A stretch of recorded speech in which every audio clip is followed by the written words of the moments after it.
Straight Outta Compton is a biopic about the members of the rap group NWA, how they came together, how they split, and what happened afterwards.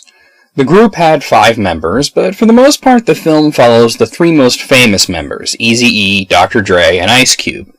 The other members weren't as famous, and there are basically secondary characters because of this. The movie was directed by F. Gary Gray, who gave us films such as The Negotiator and Be Cool, and also worked with the rappers that the movie is about quite a bit, as he had directed many of their videos, and also Ice Cube's movie Friday. And Ice Cube, Dr. Dre, and Eazy-E's widow are listed among the many producers. The film starts in the late 80s and shows us how the group came together. These guys had a huge talent and drive to make music, but they wanted to do something different than every other group, creating a genre that they called reality rap, but the mainstream media usually calls gangsta rap, a reflection of the kind of violent atmosphere that they grew up in. Prominent in the film is Paul Giamatti as Jerry Heller, the group's manager, who, on the one hand, was instrumental in helping them early on by encouraging their talent, sticking up for them, and getting them a record deal, but is also responsible for destroying the group by focusing all of his attention on Eazy-E, thus splitting the group when Ice Cube feels that he's being treated unfairly and leaves, and slowly the rest of them also wake up to the fact that Heller's primary motivation is to make himself rich. It's a great performance because he isn't played as an outright villain, even though he's definitely taking advantage of their lack of legal smarts and contract savvy, strong-arming them into signing disadvantageous contracts without legal counsel, but also is fiercely protective of them. For example, when the group are outside the recording studio, a few police officers harass them because they think they're gangbangers.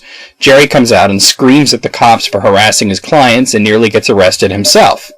When Ice Cube splinters off and becomes a solo artist and they call him a Benedict Arnold, he takes this personally and releases No Vaseline, a vicious diss track against the group, who mostly take it in stride. But Jerry is incredibly incensed by the track, partly because he was insulted as well, but also partly because you can tell he cares about them despite the fact that he's screwing them over. Another complex character with dual motivations is Suge Knight, who honestly in real life is one scary motherfucker, and he's portrayed as such here for the most part, sicking thugs and dogs on people that cross him, and getting members out of their contracts by threatening Eazy-E with violence. Suge seems psychotic, but he's also portrayed as extremely integral in their history, and as someone whose motivation, at least at first, is looking out for his friends. This is one of the best biopics that I've seen, and what really makes it shine is the acting. There are times when it's easy to forget that these are actors and not the actual people involved, even Eazy-E, who passed away in the 90s.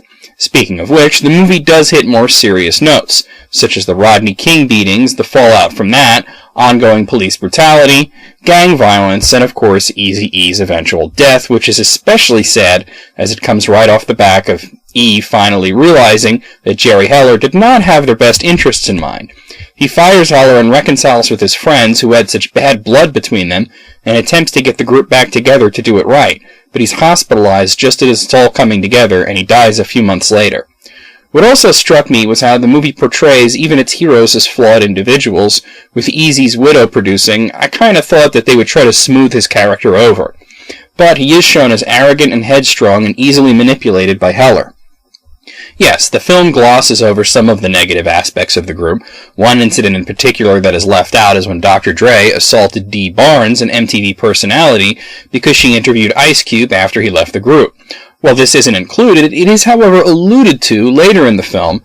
While reconciling with Eazy-E, Dre admits that he's not proud of everything he's done. The casting is excellent. Casting mostly unknowns other than Paul Giamatti. The second most famous person is probably O'Shea Jackson Jr., who portrays his father Ice Cube.